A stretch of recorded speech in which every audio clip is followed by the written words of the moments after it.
우리 함께 하나님의 말씀 보겠습니다. 오늘 우리에게 주시는 말씀 요한복음 10장 27절 말씀입니다. 요한복음 10장 27절입니다.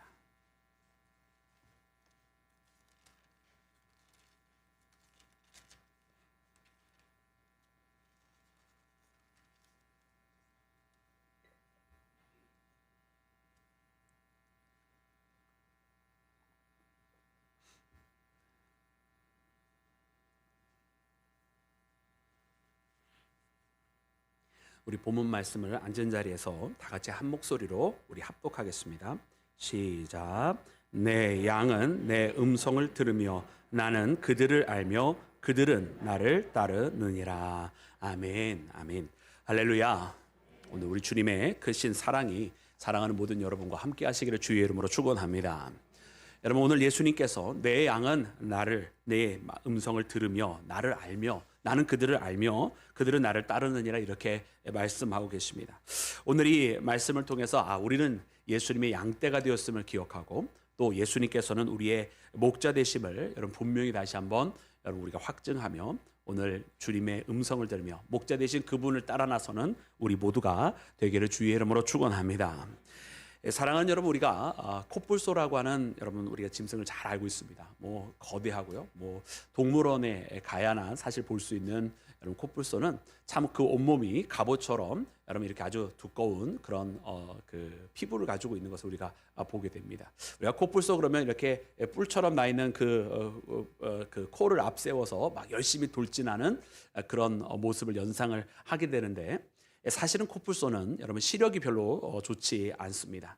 그리고 이 코뿔소가 달려갈 때는 사실은 누구를 공격할 때보다는 여러분 피할 때가 더 많이, 뭔가 위협으로부터 피할 때가 사실은 더 많이 있습니다.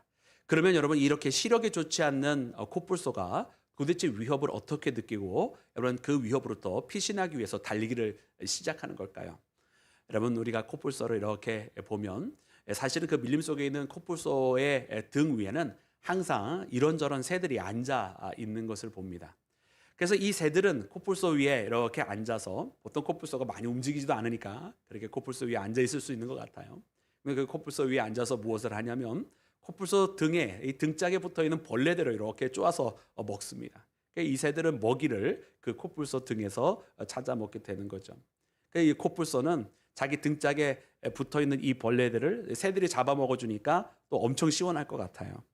근데 진짜 사실 코뿔소가 제일 많이 도움받는 것은 그 등짝에 있는 벌레를 먹어줘서 시원하다기보다는 정작 그 위험이 나타났을 때, 코뿔소 자신은 시력이 좋지 않아서 그 위협을 발견하지 못하지만 그 자기 등짝에 있던 새들이 제일 먼저 그 위협을 느끼고 푸석하게 날아가기를 시작을 할 때, 여러분 코뿔소는 냅다 달리기를 시작을 하는 겁니다. 그래서 이렇게 코뿔소는 자신의 그 연약한 시력을 자기 등짝에 붙어 있었던, 또 거기에 있었던 벌레를 잡아먹는 새들로부터 도움을 받고 그렇게 자기의 연약한 부분들을 메꾸는 것을 우리가 보게 됩니다.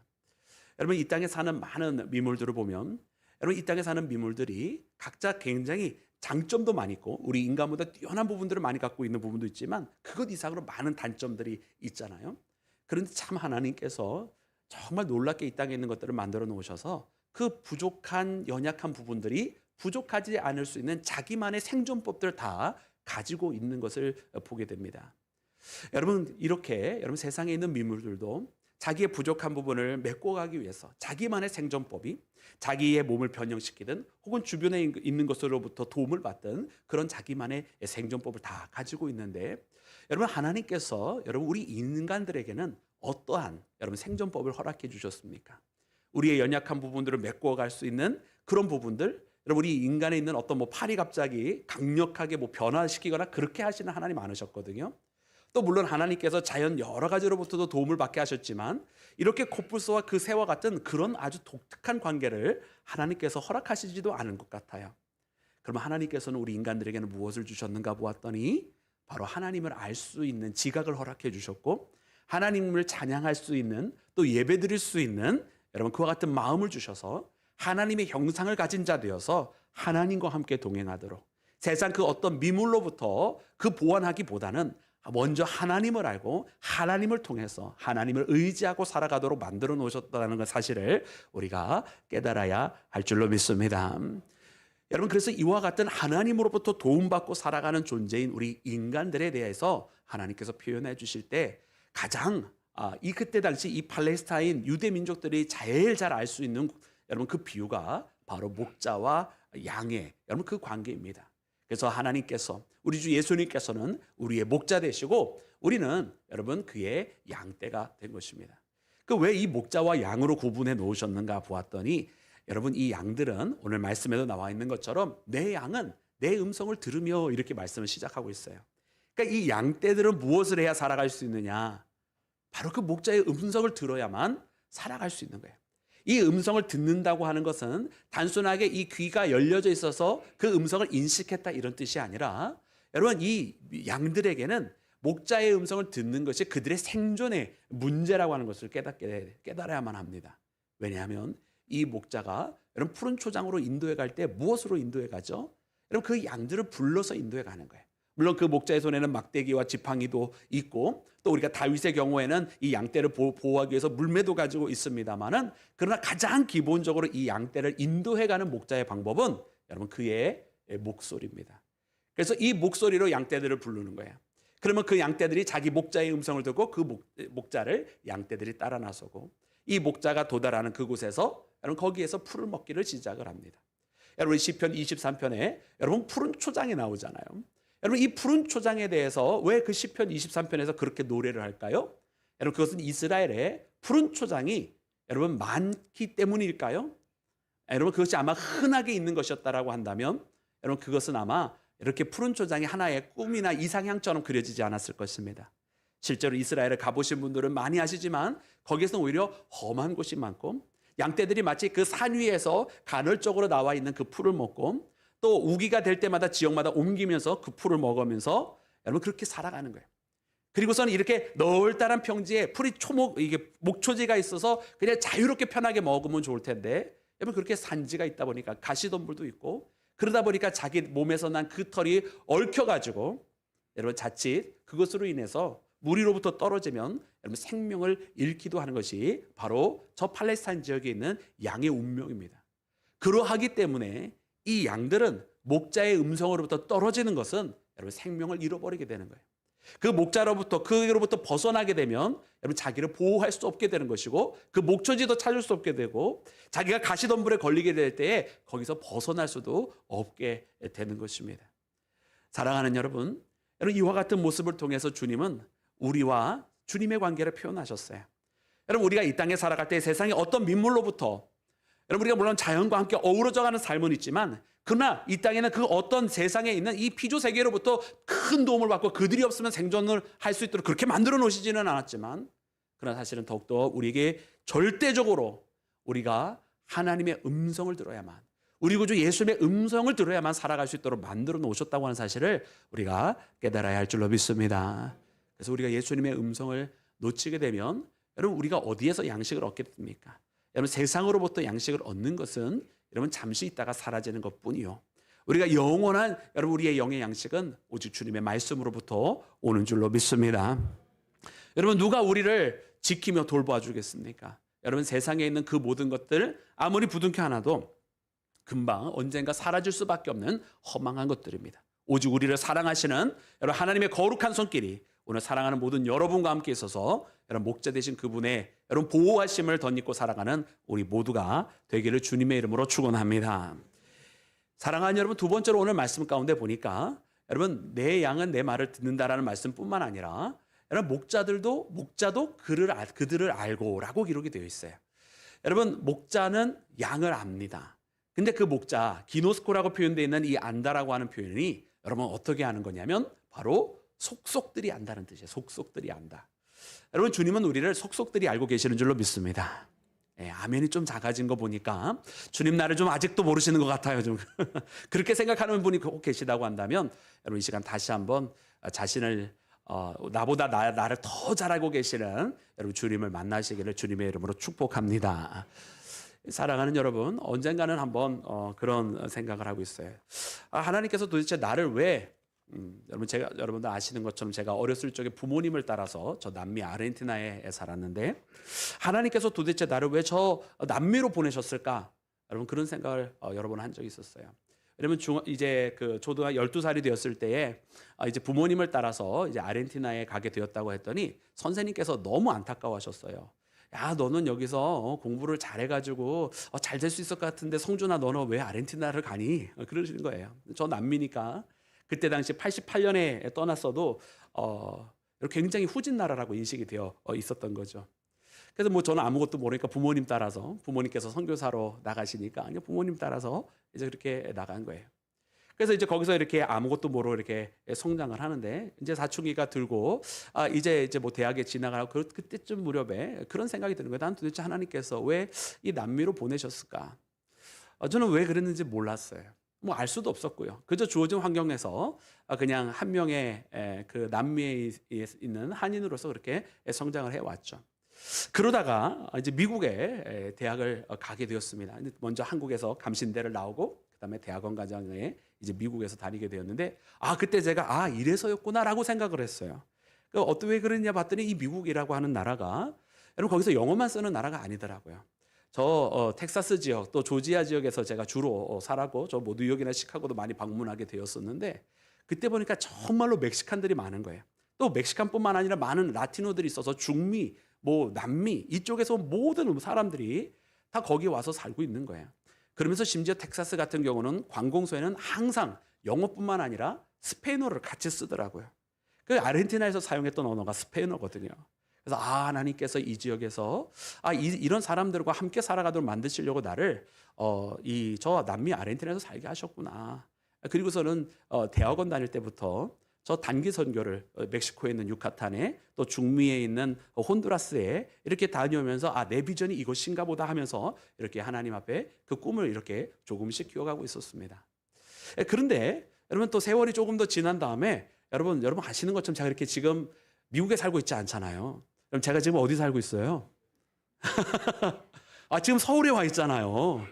또 궁금한 거예요. 하나님 도대체 나를 왜 남미 아르헨티나에 보내셔서 그곳에서 내 어린 시절을 보내게 하셨나요? 이해가 안 되는 거예요. 왜냐면 한국에 와서 봤더니 스페인어를 쓰는 사람이 없어요. 내가 도대체 그 많은 세월, 이 많은 탤런트를 가지고 미국에 있었다면 더 많이 쓰임 받았을 것 같은데, 이런 생각이 드는 거예요. 그런데 하나님께서 저에게 비전을 보여주셨던 것이 무엇이냐면, 첫 번째 목회를 갈 때 저에게 두 가지를 보여주셨어요. 하나는 무엇이냐면, 이쪽은 건물 안에 넓다랗게 직사각형처럼 생긴 그 건물에 많은 사람들이 거기서 집회 가운데, 예배 가운데 은혜를 받고 있는 모습을 하나를 보여주셨어요. 그것이 하나라면, 두 번째 보여주신 모습이 있는데, 그것이 무엇이냐면, 제가 이렇게 길을 이렇게 가다가 언덕길을 이렇게 넘어가는데, 그 언덕길을 이렇게 넘어가면서 바로 밑에 무엇이 보였냐면, 이렇게 큰 천막을 쳐놓고 그 천막에서 예배를 많은 사람들이 모여서 드리고 있는 것을 보여주신 거예요. 이 두 가지를 보여주셨어요. 두 가지 다 많은 사람들이 모여서 예배를 드리는 겁니다. 다만 차이가 있다면, 하나는 큰 건물에서 드리는 것이고 다른 하나는 천막 가운데 드리는 거예요. 둘 다 은혜 가운데 예배를 드리고 있는 이 두 모습을 보여주셨어요. 그래서 그 모습이 딱 생각이 나면서 하나님께서 이것을 내게 명령해 주신 것이 또 아닌가. 하나는 그 건물이라고 하는 것은 지금 제가 이해하기는, 이렇게 우리가 예배하는 예배를 함께 교회의 공동체로서 우리가 함께 모여서 예배를 드리는 것이며, 또 이렇게 천막 가운데 예배를 드리는 것은 때로는 오지라고 불리는 선교지에, 그러나 하나님께서 보시기에는 너무나 아름답고 귀한 생명들이 있는 그곳에 가서 복음을 전파하는, 그래서 교회와 선교의 두 가지 사명을 내게 주신 것이 아닌가, 그렇게 저는 개인적으로 묵상이 됩니다. 그러면서 그러나 또 앞으로 어떻게 하나님께서 인도해 가실지는 아무도 모릅니다. 그러나 분명한 것은 무엇이냐면, 나로 하여금 그 어린 시절에 저 중남미 아르헨티나에서 살게 하신 하나님은 나보다 나의 앞길을 더 먼저 하셨고, 나보다 내 자신을 더 알아서 나의 앞길과 내가 나아가야 될 방향을 미리 나보다 앞서서 준비하신, 나보다 나를 더 잘 아시는 하나님이심을 여러분 고백하게 되었습니다. 사랑하는 여러분, 우리 또한 하나님 앞에 그렇게 살아갑니다. 때로는 우리는 지금 당장 왜 이와 같은 일이 있는지 모르는 것이 참 많아요. 뭐 때로는 고난과, 또 때로는 역경과, 또 때로는 뭐 여러 가지 연단의 시간들, 하나님 도대체 나에게 왜 이런 일이 일어나야만 합니까? 라고 물을 때, 여러분, 나보다 나를 더 잘 아시는 하나님께서는 지금 이것이 필요해서, 또 이 과정이 있어야만 함으로 나에게 더욱더 유익하고, 또 뿐만 아니라 나를 들어서 주의 일에 사용하시기 위하여 여러분, 나보다 나를 더 잘하시는 하나님은 이 일을 겪게 하고 계시다고 하는 사실, 여러분 분명히 우리가 깨닫고 나아가기를 주님의 이름으로 부탁을 드립니다. 사랑하는 여러분,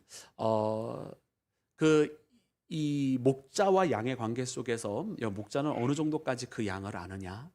여러분, 양은 참 피곤한 동물입니다. 왜냐하면 양은 잠을 좀 걸핏하면 잘 못 이루는 그런 짐승 중에 하나예요. 양은 자기 몸에 벌레가 많아도 잠을 못 자고요. 양은 자기 무리들 가운데에 서로 티격태격, 양들끼리도 많이 싸우거든요. 그래도 여러분 잠을 못 잡니다. 양은 자기뿐만 아니라 밖에서 들짐승이 울어도 잠을 못 자요.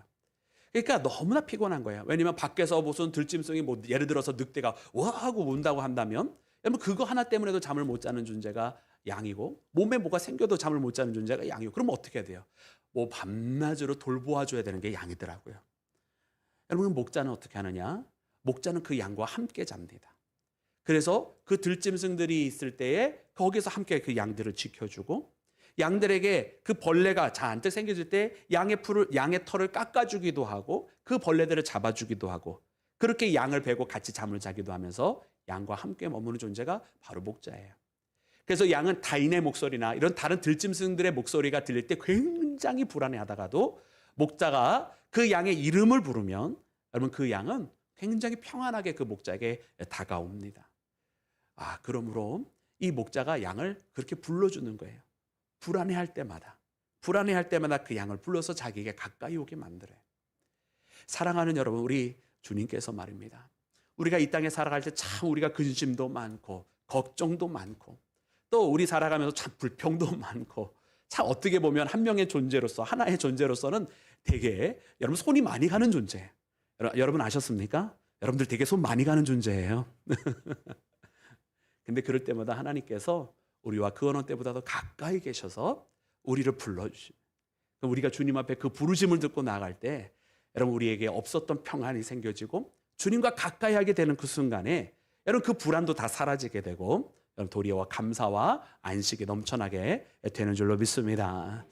여러분 오늘 이 말씀을 통해 그래서 우리 모두가 여러분 목자 되신 주님, 우리보다 나 자신보다 나를 더 잘하시는 주님을 만나는 우리 모두가 되기를 다시 한번 주님의 이름으로 축원합니다. 사랑하는 여러분, 마지막으로 여러분 보았더니 말씀 가운데 나를 따른다 이렇게 표현되어 있어요. 여러분 양떼는 여러분 누구를 따라가는 거냐? 여러분 양떼는요 자기의 먹을 거리를 찾아 따라가지 않습니다. 눈이 잘 보이지도 아니니까 여러분 먹을 걸 보면서 따라갈 수도 없는 거예요. 양떼는 항상 목자의 음성을 듣고 그 목자의 음성이 이르는 곳으로, 그 방향으로 함께 따라가는 존재가 양입니다. 여러분 우리 모두 예수님을 따라가기를 주의 이름으로 축원합니다. 참 흥미로워요. 여러분 저 팔레스타인에서 양떼들을 기를 때 남의 집 양들과 함께 우리에 넣어놓는 여러분 그런 문화가 꽤 많이 있었어요. 지금이야 조금 달라지게 되었고 베두인이 사는 모습도 조금 더 다르게 되었습니다만은 과거에는 이 양떼를 한 우리에 키울 때가 종종 있었던 것을 이렇게 기록을 해놓고 있어요. 근데 그러면 어떻게 그 양들을 구분해냅니까? 그 다음날 아침에 하나하나 이름표를 이 목에다 걸어놓을까요? 아니면 낙인으로 도장을 하나하나 다 찍어 놓을까요? 여러분 그러면 참 편리할 것 같기는 합니다만은 여러분 이스라엘에서는 그렇게 하지 않았습니다. 이스라엘에서는 그냥 그렇게 함께 우리 속에 넣고 그 이튿날 아침에 아까도 이야기했던 것처럼 여러분 이 목자들이 양한테 다 이름을 지어줬대요. 그리고서는 그 양을 이름으로 부르면 가만히 있다가도 자기 목자 음성이 자기 이름을 부를 때 그 양이 쪼로로로로 목자 앞으로 나오는 거예요. 그러면 함께 우리에 있다가도 목자가 그 이튿날 아침에 자기 양들을 이름으로 부르면 여러분 그 양들이 자연스럽게 분리가 됩니다. 여러분 우리 하나님은 여러분 우리를 그렇게 우리 이름을 부르시고 우리 한 명 한 명을 다 기억하시는 줄로 믿습니다. 하나님께서 아담에게 여러분 천지를 다 창조하시고서는 짐승들에게 무엇을 지으라 하셨죠? 이름을 지어주라 했어요. 여러분 그렇게 아담에게 그렇게 시킨 것은요 하나님께서 우리에게 하시는 모습을 알게 하시기 위한 여러분 하나의 표본이기도 합니다. 여러분 하나님은 오늘 우리를 우리의 이름으로 기억하세요. 그 이름으로 기억한다고 하는 이야기는 두 가지 의미가 있어요. 하나는 철저하게 그분께 속하여졌다. 우리에게 이름을 주시는 분이 바로 우리의 주인 되시는 거거든요. 그래서 우리는 우리의 이름으로 부르신다는 의미는 우리가 그분께 속하여져서 그분이 우리의 주인 되셨다라고 하는 뜻이고요. 두 번째로 우리를 이름으로 부르신다고 하는 의미는 무엇이냐면 여러분 우리를 그 어떤 이렇게 많은 사람들이 함께 있다 할 때 그게 우리를 뭉떡이로 대충 덩어리로 기억하신다는 뜻이 아니라 한 명 한 명 세세하게 여러분 우리를 다 각기 그 모습대로 우리의 한 명 한 명을 다 알고 계시다는 뜻입니다. 여러분 이렇게 우리를 잘 알고 계시는 하나님이 우리를 부르신다는 거예요. 그럼 그분의 부르심이 있을 때 여러분 우리는 어떻게 해야 되는 거죠? 양들은 자기의 이름이 불려질 때 그 음성으로 따라 나서게 되는 것입니다. 여러분 오늘 우리는 그렇게 하나님을 따라가는 우리 구주 예수님을 따라가는 믿음의 자녀가 되어야 할 줄로 믿습니다. 사랑하는 여러분 오늘 주님의 부르심이 어디에 있는지를 우리가 들어야 합니다. 여러분 우리가 따라가고 싶어도 주님의 음성을 집중하지 아니하면 여러분 그분을 따라갈 수가 없어요. 지금 어디에서 주님의 음성이 있는지를 여러분 한번 돌이켜 보시기를 바랍니다.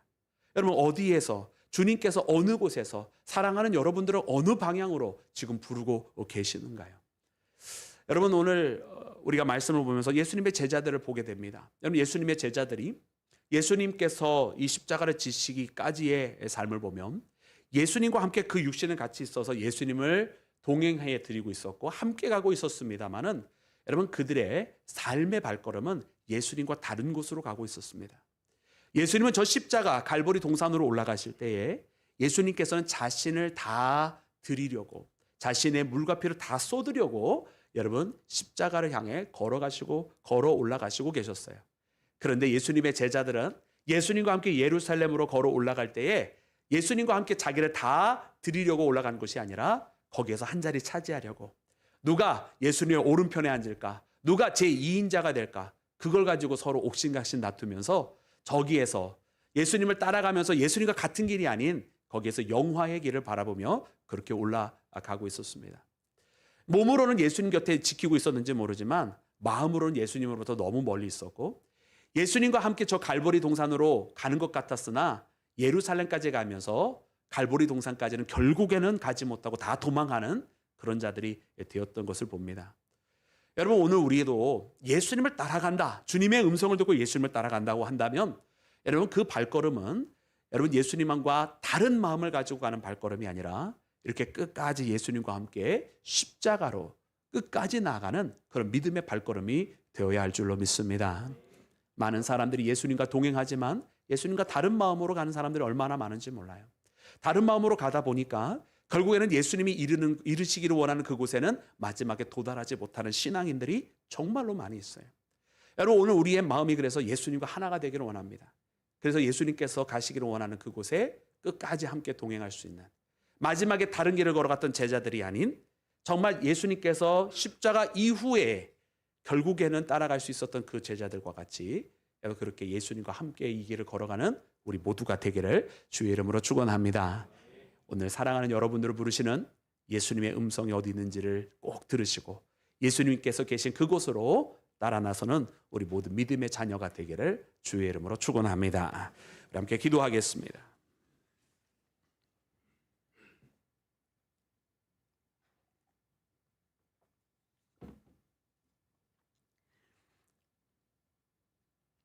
내 양은 내 음성을 들으며 나는 그들을 알며 그들은 나를 따르느니라.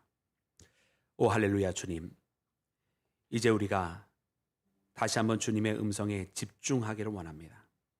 주님의 말씀이 들려질 때에 그 말씀이 어디서 들리는지 또 어디로 이끌고 계시는지 그 말씀에 더욱더 내 마음을 다 쏟으며 나아가기를 원합니다. 주님, 이제 사랑하는 주의 자녀들, 나보다 나를 더 잘 알고 계신다 고백하며 이제 주님 앞에 함께 예배하며 마음 모아 기도하옵나니 오늘 이 시간 더욱더 주님의 음성을 잘 들을 수 있도록 우리의 귀가 활짝 열려지게 하시며 주님의 길을 따라 나설 수 있는 힘과 능력도 허락하여 주시옵소서. 모든 것을 주께 맡기며 우리 구주 예수님의 이름으로 기도드렸사옵나이다. 아멘.